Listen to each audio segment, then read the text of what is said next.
Hello, good morning, good afternoon, uh, wherever you are. Thank you so much for participating this ASEAN Plus 3 Bond Market Forum webinar series on LEI. Just a few housekeeping issues. We are conducting the webinar in a Zoom webinar. If you have a question, please type in your question in the Q&A box, which I hope you can see in the menu. And we will answer your question during the Q&A time. So whenever you have a question, just type in your question. And then later on, we will answer. And of course, you may find answer through the presentation, but that's fine. And we will make sure we will answer all your questions. If we cannot during the Q&A session, we will answer your question via email. So please feel free to raise any questions in the Q&A box. So it's now time. So let me start. First of all, thank you so much for your kind participation. I expect many of you are ASEAN Plus 3 Bond Market Forum members and observers, but those who first time to join our ASEAN Plus 3 events, welcome. This is the webinar series on the Legal Entity Identifier. And today is really the first session to discuss various issues on LEI. Today's agenda, we will start from the outline of the webinar series. I will explain the entire webinar series and some of the key highlights, and which will be followed by the presentation by the Mr. Stefan Wolf. He's the CEO of Global LEI Foundation, and he will explain overall framework of the governance of legal entity identifier. And then we will have Q&A session. So hopefully you can start learning this important movement under the digital age. So let me start my presentation. So the first session is just an introduction. So I will give you the overall outline of this webinar series. So the objective of this webinar series is to give you the update, what is happening in the field of legal entity identifier. This legal entity identifier, I think Stefan will explain in more detail, but it's a kind of a standard, global standard for the corporate. And this gives you the lot of information of the corporate. And hopefully we can provide the basic information to understand LEI, as well as advanced implementation and the case studies of LEI usage in the leading countries. We will have a presentation, Europe, US, some of the Asian countries. And we're hoping to discuss the implication for Asia particularly. And hopefully we can discuss how regional cooperation can support creating more conducive digital environment to build back better after this COVID-19. Sort of digital environment is quite important for the recovery. And LEI is introduced for the financial regulations, but the scope shouldn't be limited to the financial regulations. And hopefully you can get sense of the importance of LEI through the webinar series.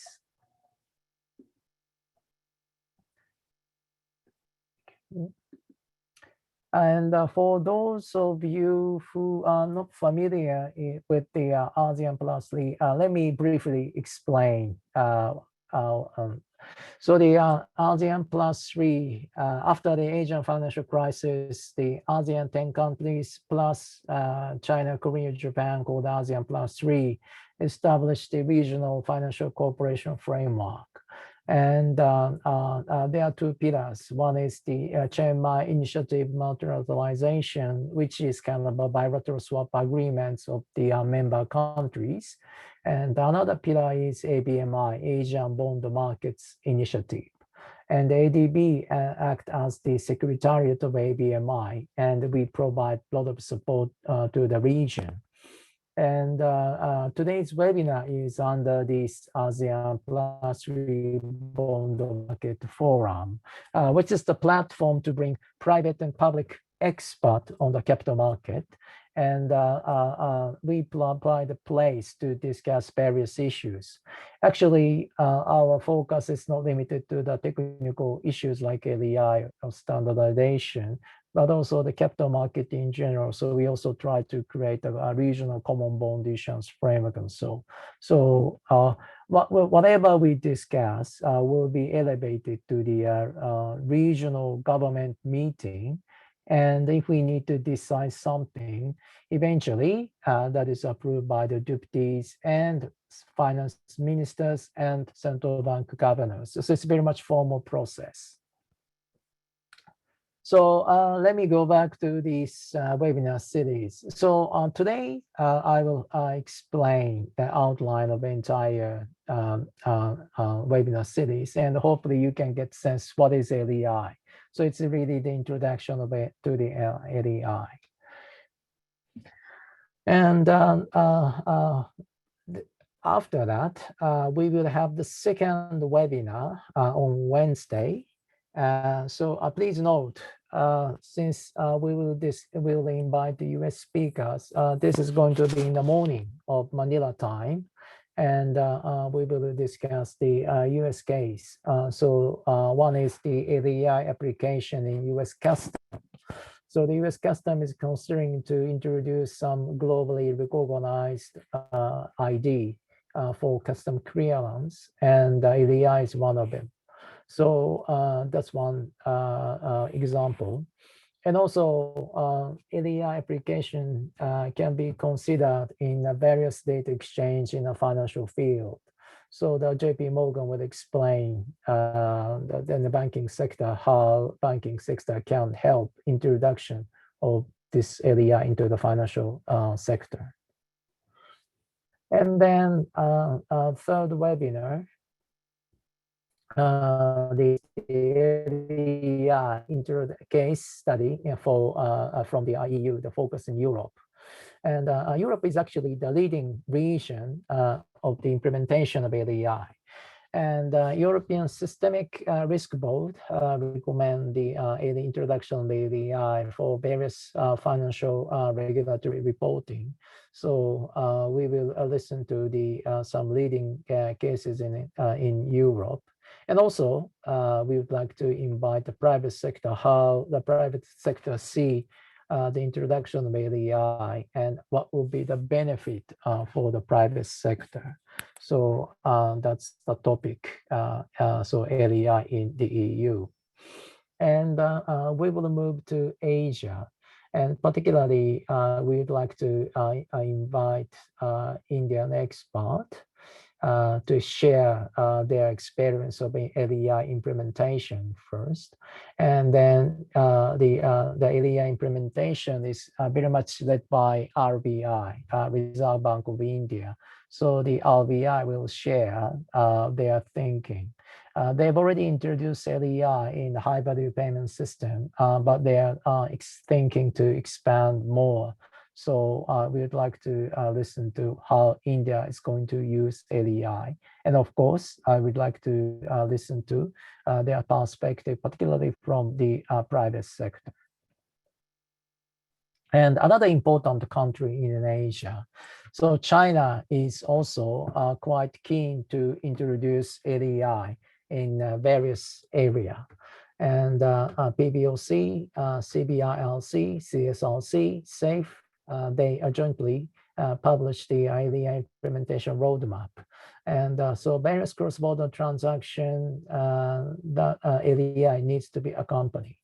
So we would like to explain what is happening, what will happen in China. So when you do a business with China, LEI is going to be quite important. And we will also invite private sector's view. And in this case, the China Financial Certification Authority, well, it's not really the private sector, but again, the LEI can be expanded, not just on financial regulatory reporting, but to various sort of credentials. So the LEI can be served for various digital business, and we are hoping to get some progress. I mean, the idea what is happening in China. And one of the leading case implementation of LEI or possible implementation of LEI in addition to the financial sector is trade. And we will invite the ICC to listen to their digital trade standard initiative. And also in the private sector, particularly in the area of trade finance, LEI implementation is considered. So we are also inviting the expert in trade finance. So hopefully Mr. Hans also can share what is happening in the trade finance discussion. And then moving closer to our region, the first, we would like to invite Malaysia for LEI application. Malaysia is leading jurisdiction introducing LEI. They've already introduced LEI in the bond transaction, and they try to expand more. So hopefully we can get their plan. Also, there are some of the lessons in the process of LEI implementation in ASEAN. And then I would like to explain ADB's proposal to standardize foreign exchange reporting. Actually, this already has been discussed in the previous ASEAN Plus 3 Bond Market Forum, and we made a presentation. We sort of explained our preliminary findings, what is happening in Asia, particularly in the process of KYC or account structure. And we proposed use of LEI for financial transaction identification and the process of the KYC. So again, I will explain our proposal. The date is not fixed, but to conclude this webinar series, I'd like to organize the panel session. And I'd like to discuss how Asia should maximize this new opportunity. Again, LEI shouldn't be limited only to the financial regulatory reporting. This can be a very important infrastructure for digitalization, digital transformation. So we'd like to discuss how we can maximize the opportunity. Also, in that regard, how the regional cooperation can play in implementation of LEI, and of course, our role, ADB's role. So those are the points that we would like to discuss through the panel session. We will inform you when it's going to be. Tentatively, we put the date on the July 12th, but we need to fix the date, and hopefully we can fix the speakers, panelists soon. So this is the overall structure of the webinar series. So I hope you can get sense of what we're going to discuss. So starting from basic and some of the implementation, regional case study, and the next step for Asia. That's what we are going to discuss. So let me stop sharing my slide, and I'd like to invite Stefan. He's the CEO of a Global LEI Foundation, and he's really promoting LEI globally. So hopefully we can learn what is happening right now in the field of LEI. So Stefan, floor is yours. So please start sharing your slide. Thank you. Thank you, Tomo, and welcome from my side as well. Good afternoon, good morning to everyone. It's a great honor and a pleasure to being with you today.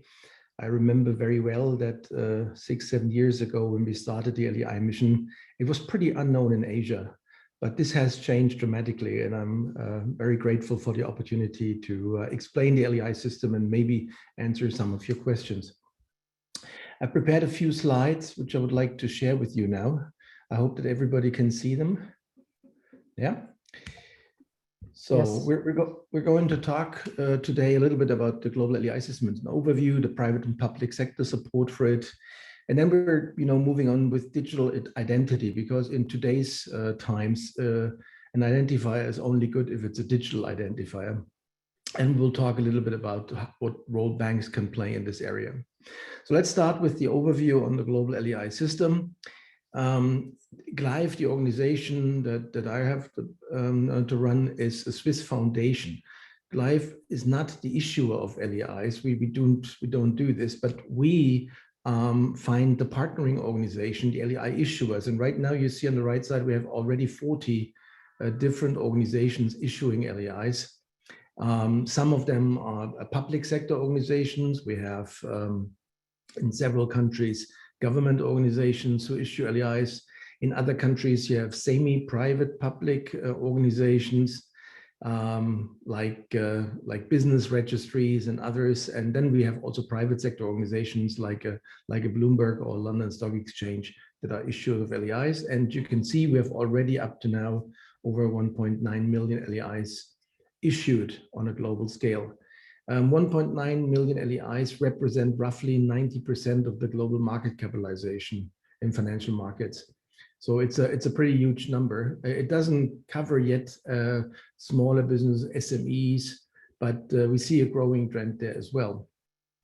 The GLEIF organization is managed by 16 independent directors that I report to, and we have an oversight committee, the LEI ROC, with currently 71 regulators and 19 observers. Observers like the IMF, the World Bank, and others sit there as observers. The LEI ROC consists of regulators with the power to mandate the LEI. So there is a charter that has been developed by the FSB a few years ago. So every regulatory group or every legislator with the mandatory power to put the LEI into law could potentially join the LEI ROC. And even though I'm not responsible, I'm always grateful if the more regulatory bodies around the world join this very important oversight committee. And the second tier you see GLEIF.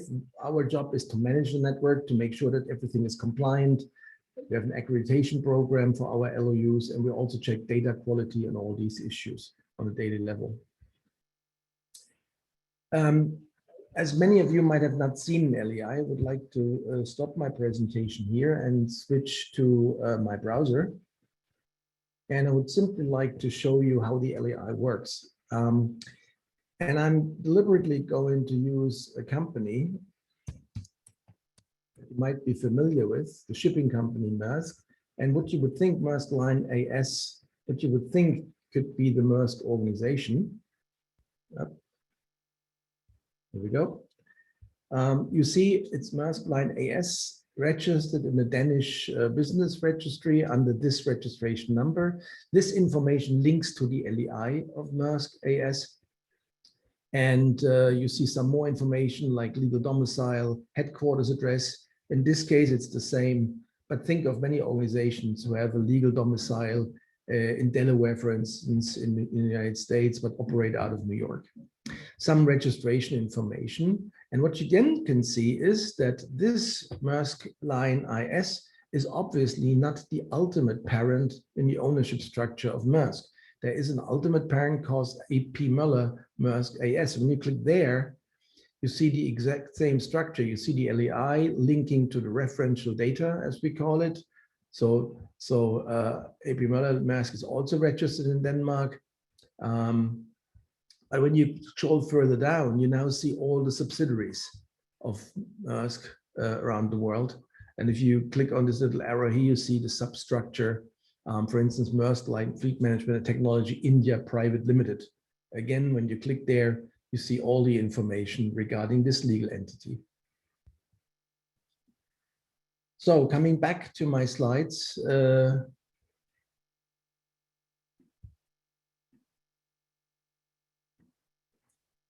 voila.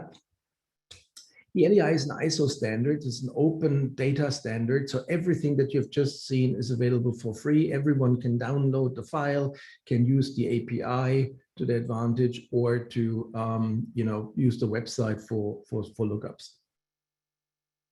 The coverage right now is 16% North America. It started originally with the financial crisis, which had its center in with the Lehman collapse in the United States. So the United States were the first to adopt the LEI, mostly in derivative trading. Europe took it to the next level and put the LEI forward to identify counterparties and issuers on the entire security and money markets. And Asia is now very interesting with 10% already market share. Yeah, could you share in the full screen? And I think we are seeing slide 6. And let me bring in this first. There's some issues sometimes with PowerPoint and Zoom. I know that. Can you see it now? Yeah. Thank you for the hint. As you can see here now, we have 10% in Asia already, with India and China leading the group. It's growing. From a total population point of view, Asia has already 50% of the volume of the United States. So it's really a global phenomenon. It's based on mandatory rules that are embedded in local regulation. So here you see a distribution of the rules. Of course, the majority of rules have been put in place in North America and Europe, but you see a growing number in Asia and in Asia Pacific. South America and Africa and many of other developing countries are lagging behind a little bit, but we're working already in projects in Africa, for instance, to change this and to help local organizations, local legal entities to participate more easily in global trade, global payments, and these things.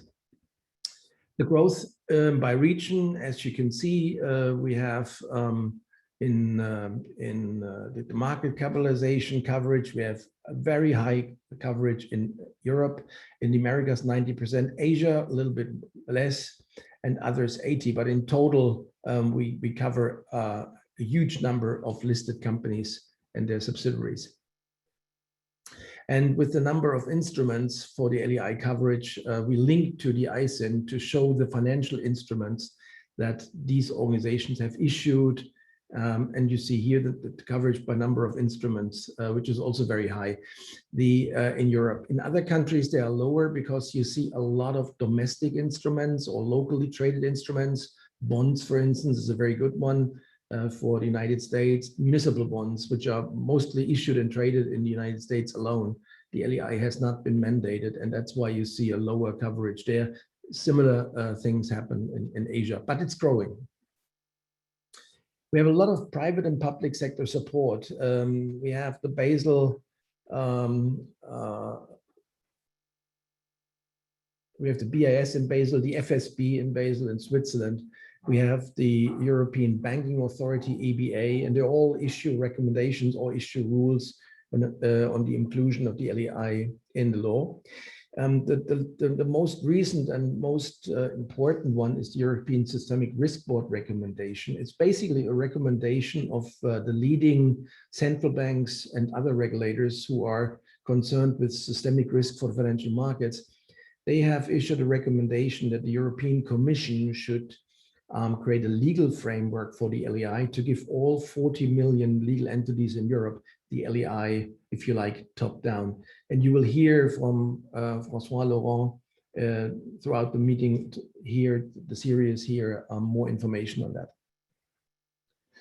Another example is the Bank of England. It started in 2019 with first strategy consideration. Then the Bank of England started with the CHEPS migration, which is ISO 20022 payment messages.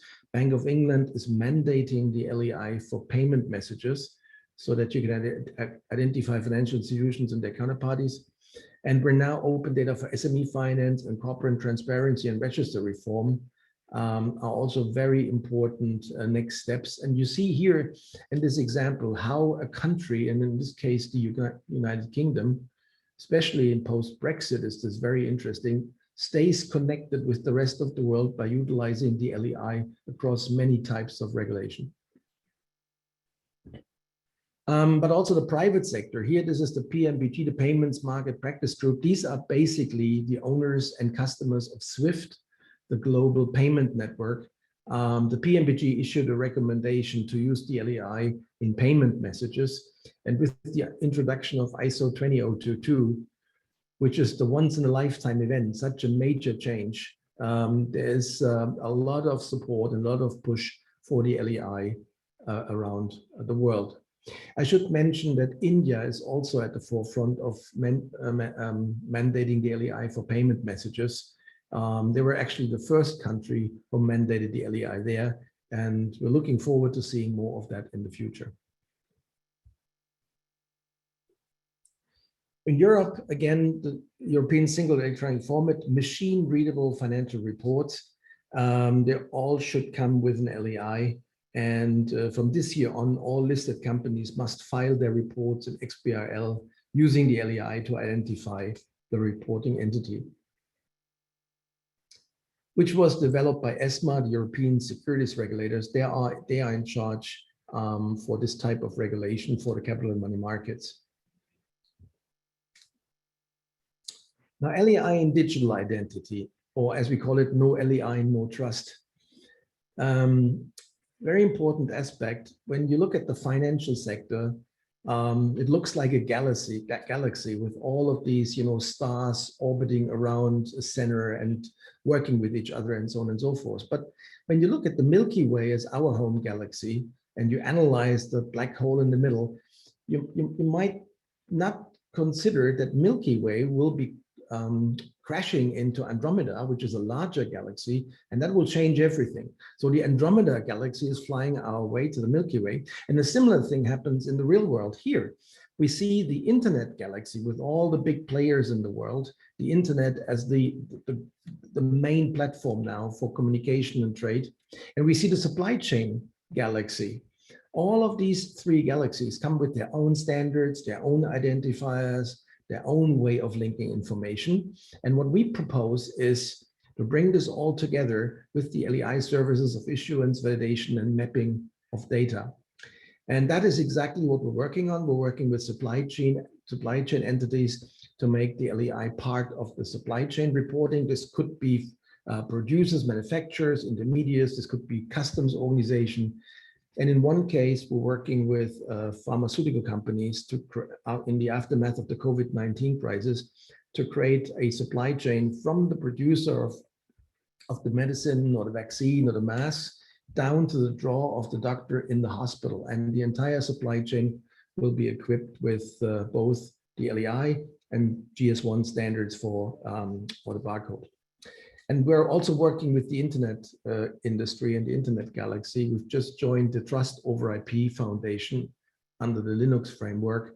And they're proposing a new security architecture for the entire internet, and we're taking part there. Why is this important? When someone presents an LEI to you, you do not know, is this LEI correct? Is this valid?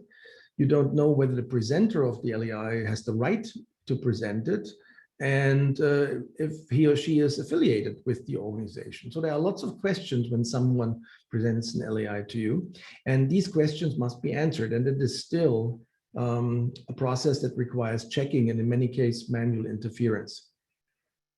Let me give you similar examples. When a police officer stops you with your car and wants to see your driving license, the police officer would look at the photo on the license and compare this with your face to make sure that this driving license really belongs to this person. This is a manual check.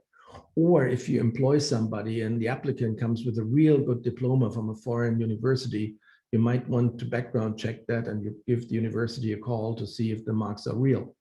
And the same is happening with banks when customers want to create an an account, for instance, or ask for credit, even if they present the LEI, the banks still must do the background check again in order to make sure that they know exactly whom they're dealing with. So the common problem is the lack of trust in what is presented, and creating trusts with all these checks is a huge cost driver for all organizations.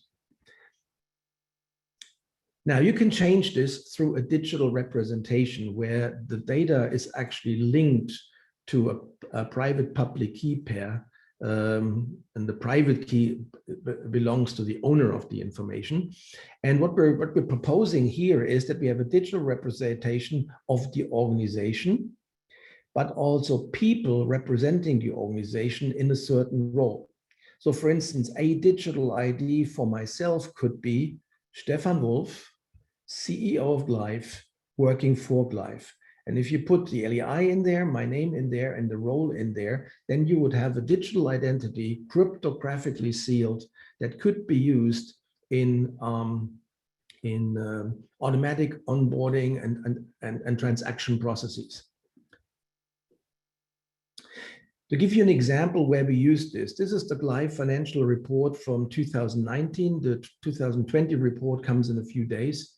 It is an XBRL file version that is rendered in the browser. It is compliant with the European regulatory requirements for the ESEF reporting, and our annual report is audited by E&Y as our Swiss audit firm. What you see here is the numbers, the financial numbers. And as you can see here, you have current assets, liabilities, and so on and so forth. On the right side, you see the LEI of the reporting entity. So this is the GLEIF LEI. But how can you trust these numbers? Well, you could say they come from the GLEIF website, which gives you some certainty. But the moment you would pull that file and put it on your own machine, or you will find this file somewhere else, then all of a sudden you lose the connect to the website. And then all of a sudden, again, people could have been tampered with the data, could manipulate the data, and all of these kinds of things. And that is why we're using digital identity. You see here, Stefan Wolf, CEO, and the embedded LEI. This is a digital identity created for me under the European regulation for digital identity. And with this digital identity, I've cryptographically signed this file, attestating that this is the GLEIF annual report. Once I signed the file, it is absolutely sealed. There's a hash code and everything associated with it. Nobody can really tamper with it without getting noticed. I passed on the file to our board, and Mr. Hartzing was the chairman of the board at the time. He signed the report and states that this is the board approved annual report. And then we pass it on to our audit firm, and John Alton, the E&Y partner, and Armin Imelov, the general counsel, they signed the report attestating that these financial figures are the one that they use to formulate their audit opinion about. So you see, financial reporting in a machine-readable version requires identity. Otherwise, you cannot trust the data if it comes your way. And this is what we solve in this little example here. China took it also a little bit further. As you know, you have in China these red star seals under official documents. This is a PDF version of an official document.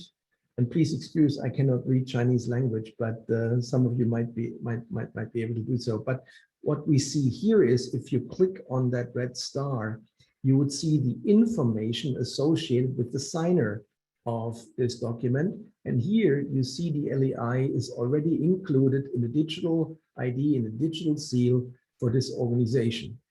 And we're working now with certificate authorities and also blockchain vendors around the world to make the LEI and the digital version of the LEI the global market standard for trusted legal entity identification.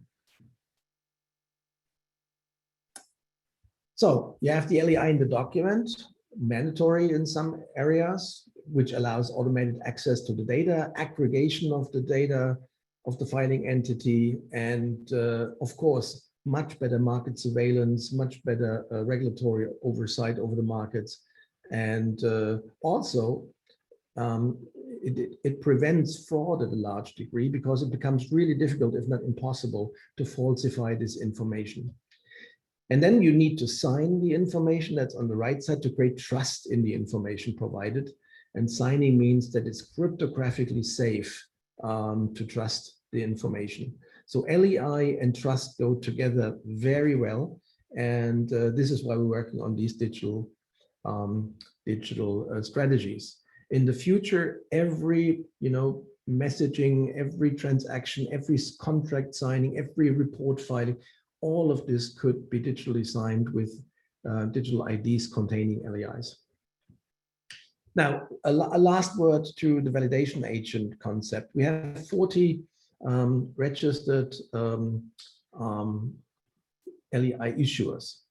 But when you look at the whole world business, everyone needs a bank account in every industry. The banks are in so special as they tap into all other industries. So everyone needs bank accounts, credits, and all these things. And that's why we thought, why couldn't we include or involve the banks in the issuance process of LEIs? And this is what we've done with the validation agent concept. So what we're basically saying, if a customer approaches a financial institution with type of a onboarding scenario, whether it's a new account, whether it's a new credit or whatever, the financial institution can check against the LEI records whether this customer already has an LEI. If the customer has an LEI, all the screens inside the bank can be pre-populated with the LEI data, which makes it much easier to combine all the data and to drill deeper during the KYC routines. If the financial institution figures that the customer does not have an LEI, the financial institution could help the customer by working together with the LEI issuer to create an LEI for that customer.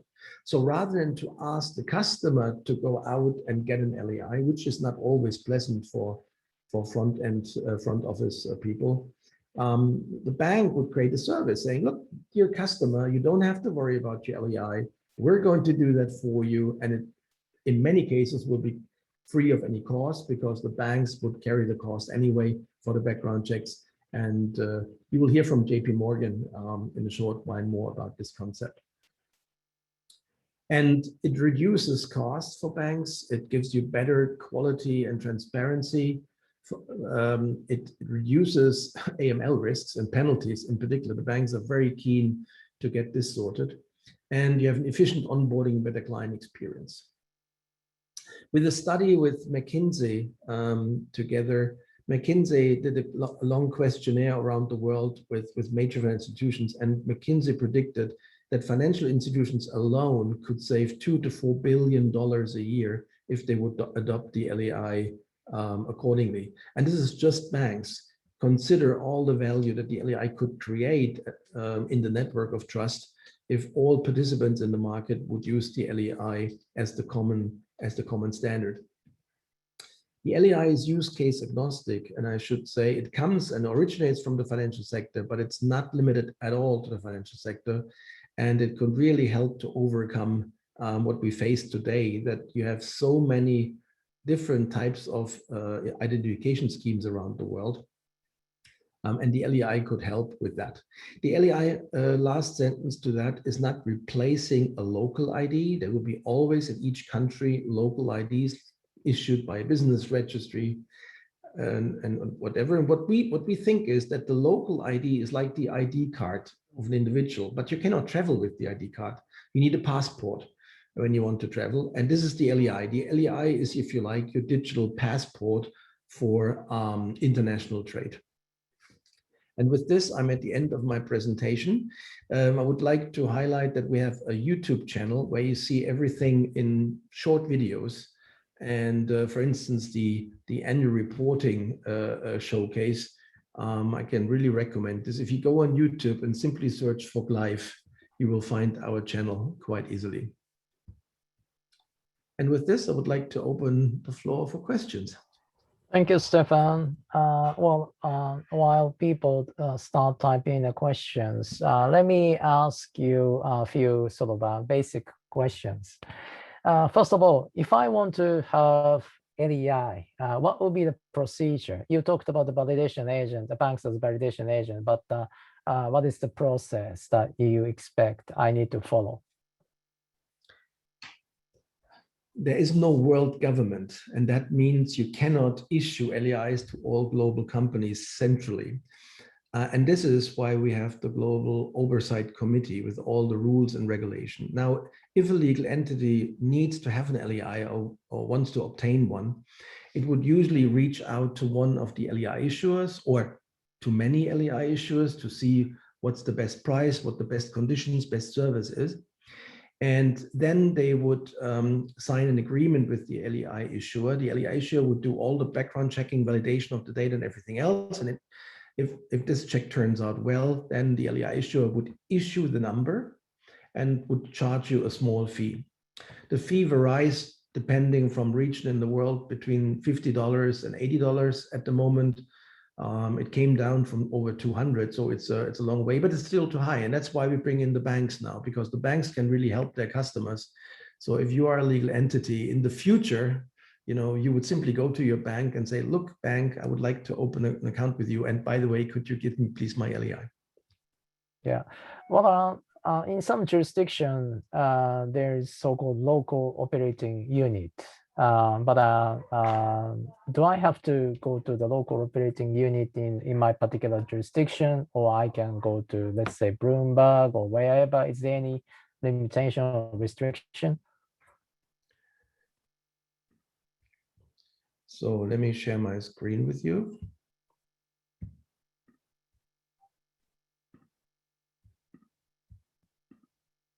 So you see my browser. The term local operating unit, we don't use that very often because the law is local, but not the LEI issuers. They operate in many countries. So when you scroll down here, you see, for instance, that you could select a jurisdiction. Let's pick, for instance, Japan. And with Japan picked, you would see all the LEI issuers that have the right to issue LEIs in Japan, with the Tokyo Stock Exchange being by far the biggest one for Japan, but other organizations also offer these services. Very often, international companies having a subsidiary in Japan would probably use their counterparty in their country if available. And okay, now I see questions. So can you see the questions? First, the how are LEIs being utilized today in commercial credit information sharing, reporting? That's the first question. The LEI originates from the capital markets, predominantly because that's where the crisis, started in 2008. But today, there is no crisis as such.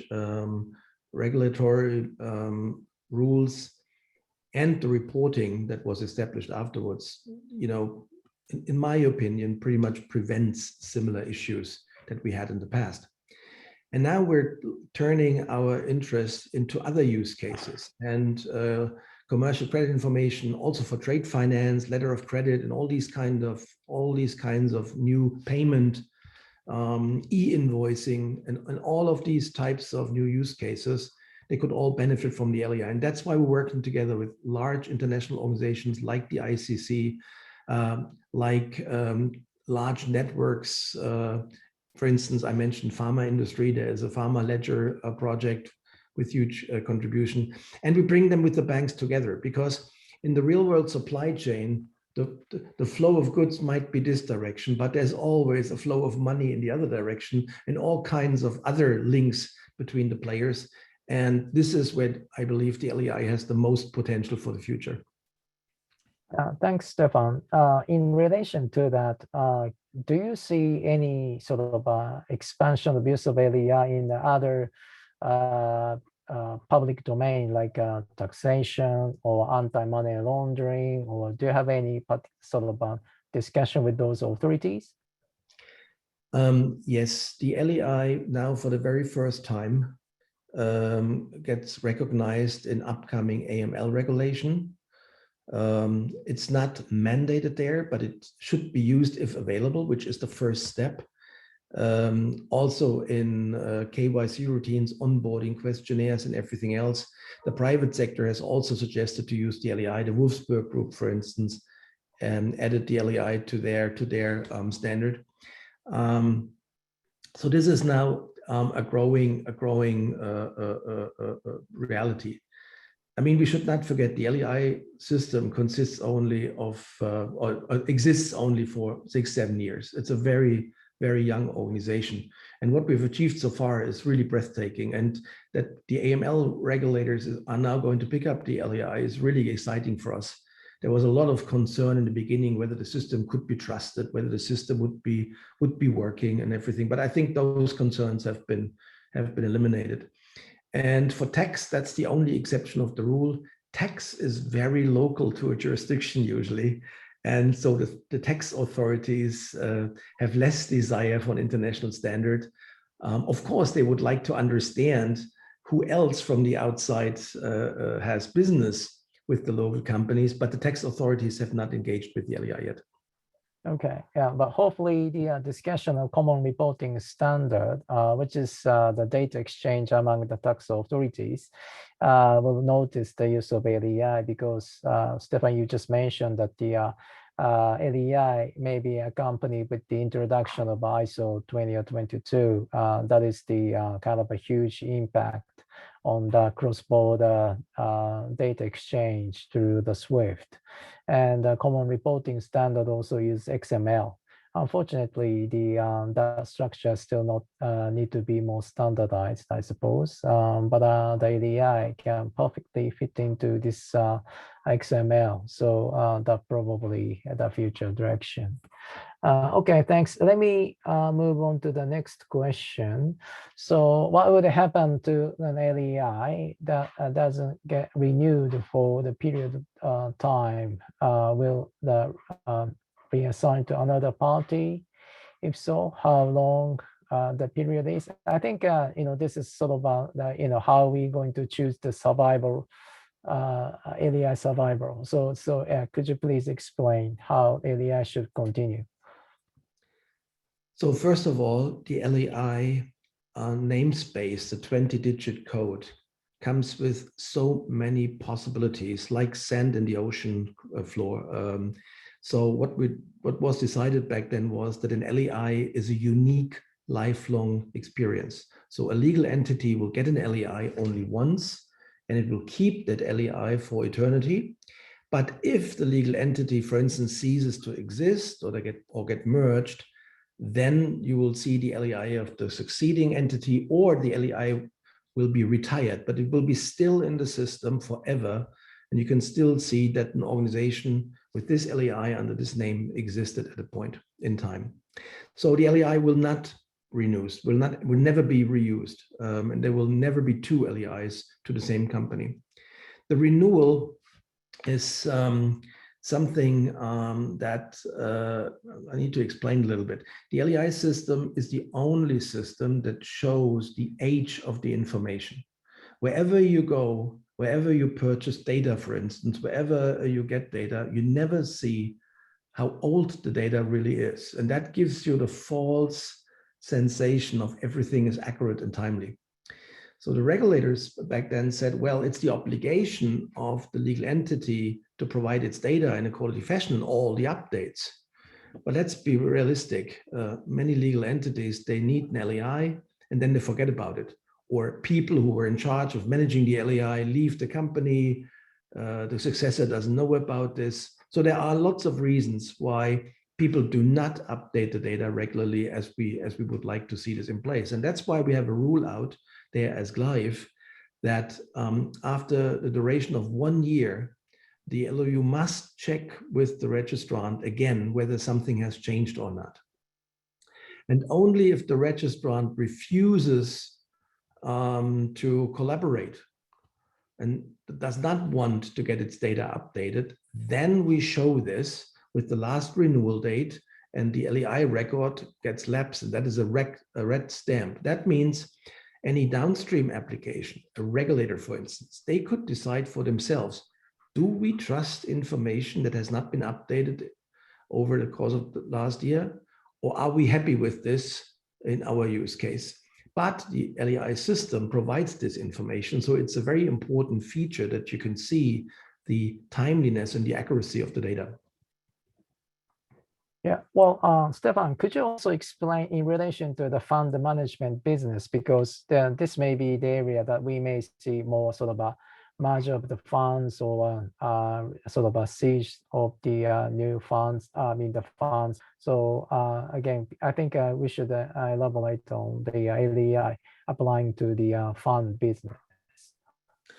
The term legal entity identifier is a little bit misleading, I admit, because many people think a legal entity is a corporate. And in most cases, a limited liability company. But that would be a very narrow view. In where I come from in Europe, less than 50% of all legal entities are actually corporates, limited liability companies. There are all kinds of other types of legal entities, sole traders, privately owned, family business, whatever, and they all are eligible for an LEI. And they are eligible for the LEI because that is in the ROC policies. The Oversight Committee, they issued a policy of who is eligible for an LEI, and the national competent authorities then turned this into law. Excuse me. So this is very important. Now, when the regulators looked at legal entities, we had corporates, of course, sole traders, but also churches, trusts, and funds, because funds often, if not in all jurisdictions, operate under their own books. They have their own liability. They are not legal entities in a corporate kind of version, but they are legal entities as they run their own books. So funds are eligible for an LEI. And the Oversight Committee just recently issued a new regulation that will also bring transparency into the funds industry. For instance, umbrella funds and their constituencies, and fund managers, and all this type of information will become available starting March next year. Thanks. Let's move on to the next question. I guess this question's for the any implication of the LEI for ESG or SDGs. Do you have any comment? GLEIF usually responds to open public consultations by global regulators. And we see two major trends. One is sustainability and supply chain transparency and carbon footprint and all of this. That is an area where there's high interest in organizing something around the LEI. As you can imagine, if you're interested in, for instance, the carbon exposure of an organization, you need to know this on a global scale. It doesn't help you to have this in a local scale. And sustainable finance in particular is interested in this. We haven't seen any regulation yet, but I keep my fingers crossed that the LEI will make it into this regulation. So yes, this is another area of growth for the LEI system. And as you can see, use case after use case, even for the firms themselves, the LEI becomes more and more interesting because it helps them to streamline their reporting. They don't have to worry so much anymore about identification. And that will be a big cost savior across all these types of use cases. Yeah, let me add, also ADB support the green finance, sustainable finance, and particularly like carbon trade or carbon footprint. I'm sure that the identification of a corporate or sort of some sort of credential is going to be quite important. You know, how much sort of our emission is reduced, and that needs to be validated by the second party and so forth. You know, that may need to be audited. In this case, those information, you don't want to sort of send those information in the paper.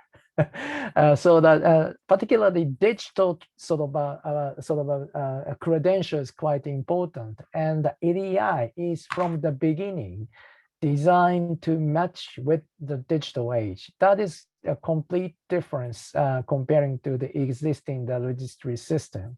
So I would say that's why that we can think of any potential use case of LEI in various new transactions, including ESG.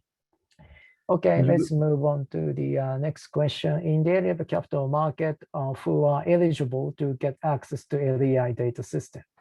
Probably it's an easy question. So the eligibility of legal entities is given by regulation. But we also see a lot of voluntary adoption of the LEI, where people want to have an LEI for their internal use cases. Access to the LEI data is free to everyone.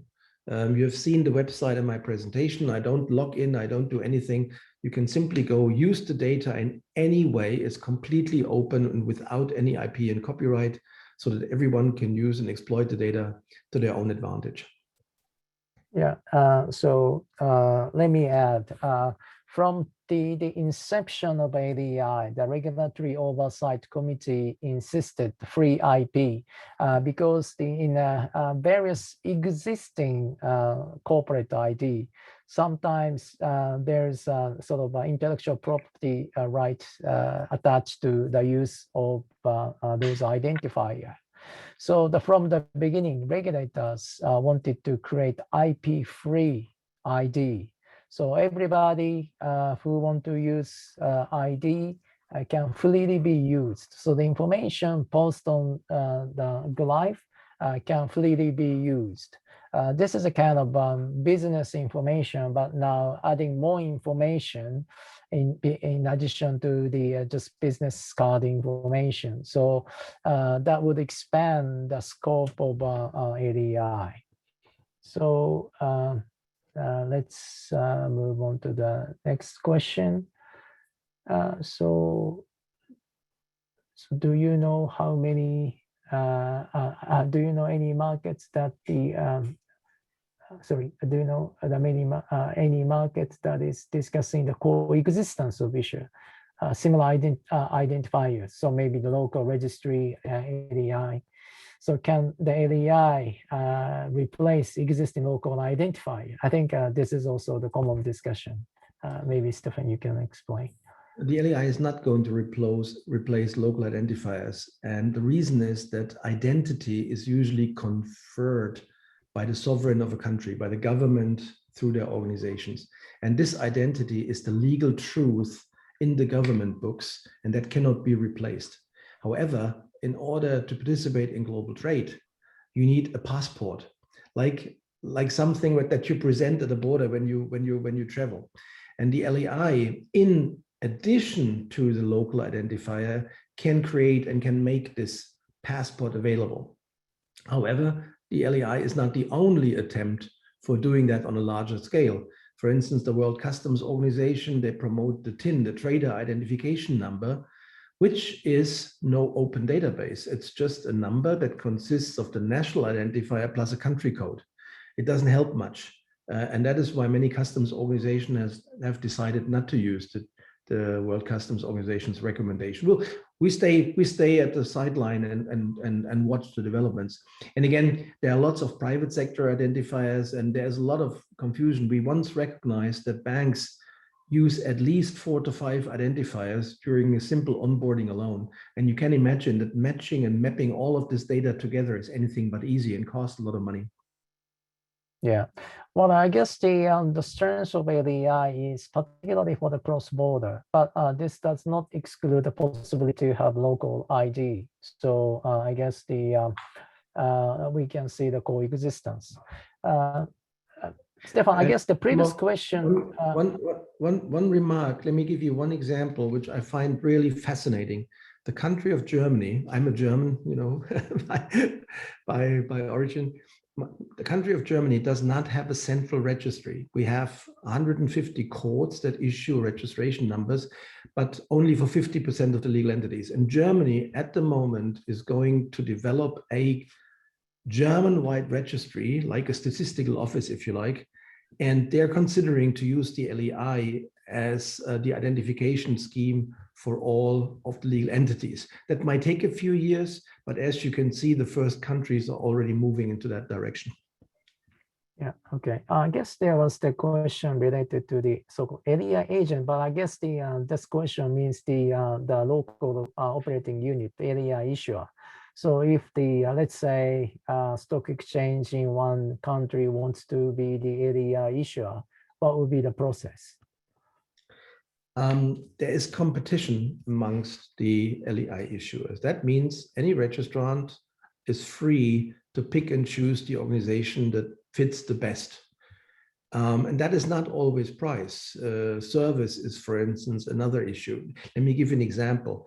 Fund managers often use stock exchanges for the issuance of LEIs to their funds, right? Because it's convenient. They already have a business relationship. They get the ISIN from the same organization and so on and so forth. While in other countries, you would apply for your LEI with your local government.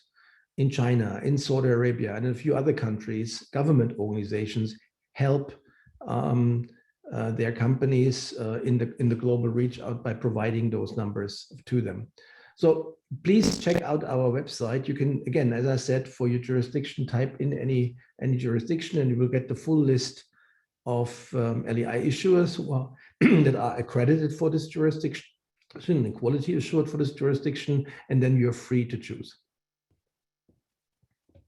Yeah, and the process you the LEI issuer apply the status to GLEIF and get the approval.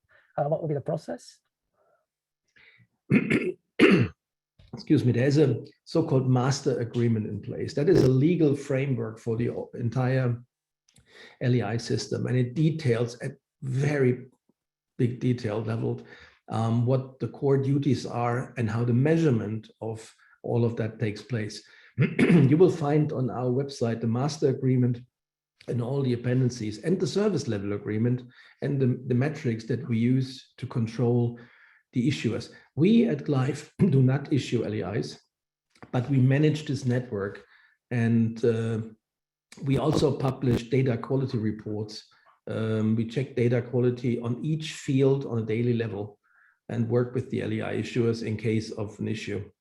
So all of that is available as information on our website. Yeah, so I think there's a question related to the LEI issuance. So if you want to have LEI, you need to contact the LEI issuer. And as Stefan explained, you can go to the GLEIF and you put in your jurisdiction, and you can see which entity can issue LEI for you. That would be the process. GLEIF does not issue LEI, but the LEI issuer or local operating unit, that's also another name for those LEI issuer, they will issue LEI for you, and you need to choose. You can choose whichever you like it. So that's how LEI can be issued. Next, and probably the final question, if a bank has BIC, should they apply LEI? So the difference between BIC and LEI. The BIC is a code that is used as a routing key on the SWIFT network. It's not an identifier. That's a misunderstanding that many people have, that the BIC is unique to an organization, but that's not the case. A bank can have multiple BICs. Trading desks can have their own BICs. They have even BICs for test systems. So if someone presents a BIC to you, you cannot be sure that this is representing the identity of the bank other than in payment messages on the SWIFT network, because there the parties trust each other with their BICs. But the SWIFT network is limited to the banks and maybe 2,000 corporates. Everyone else has no access to that. So it was absolutely clear that the BIC cannot be replaced with the LEI, because that would mean a complete change of all software infrastructure in the world just for a new number. It was clear that there was no appetite for doing so. With ISO 20022, this is different, but for the legacy, it is impossible. And this is why SWIFT and GLEIF developed a mapping program. So on the GLEIF website, you can download a table of all BIC codes and their corresponding LEIs, which is a one-to-many relationship. And out of the 110,000 BIC codes that exist, we believe that 35,000 would be the equivalent for a legal entity, and we cover 25,000 of them already. The remaining 10,000 are mostly Asian banks and smaller banks in other countries that have not any exposure to European capital markets. Okay, just to add, from the inception of LEI, the regulatory work also discussed. And in the regulatory reporting, LEI is mandated, not the BIC. So as long as banks are required to be part of regulatory reporting, LEI must be obtained. And also, the number of LEI can be almost, millions of millions of billions of LEI can be issued, but the big is quite limited. So from the beginning, we wanted to regulator wanted to issue LEI for all the corporates as well as the funds. So big cannot be used. So big can be used only for the SWIFT network. So it's quite network dependent. But LEI can be used for other purposes. So again, LEI is from the beginning designed to be used for a digital age. So that is really very much different character. I mean, from the inception designing. So that's if I may, I would like to share one last information with you, because the Asian region becomes so important to us and also is the fastest growing. GLEIF decided to open up 2 representation offices in Asia to help local regulators, to help the local markets in case of questions. And again, we are always here to help. If any one of you has any questions, please send us an email or go through our website, and we'll see whatever we can do to help you with your needs. Okay. Thank you very much, Stefan. And I think, yeah, we received a lot of questions, but I'm sure we will have more questions through the webinar series. And we are happy to see the increasing interest in LEI. Again, as I mentioned, LEI is a fundamental infrastructure to support the digital transformation. So we shouldn't consider LEI just limiting to the OTC derivative reporting. It goes beyond that. And the use cases, also application of LEI is expanding. So hopefully we can explain those actual use cases or plan to expand the use of LEI in the following webinars. So the next webinar is, let me share.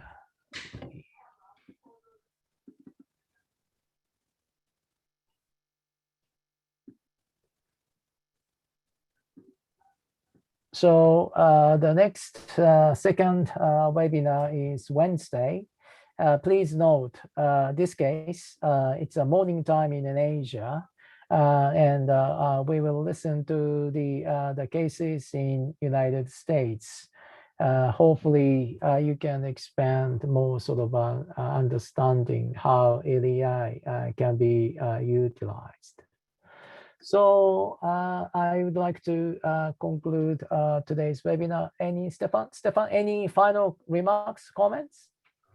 No, but again, we're always happy to answer all your questions. So please don't be shy. Simply reach out to us. Thank you.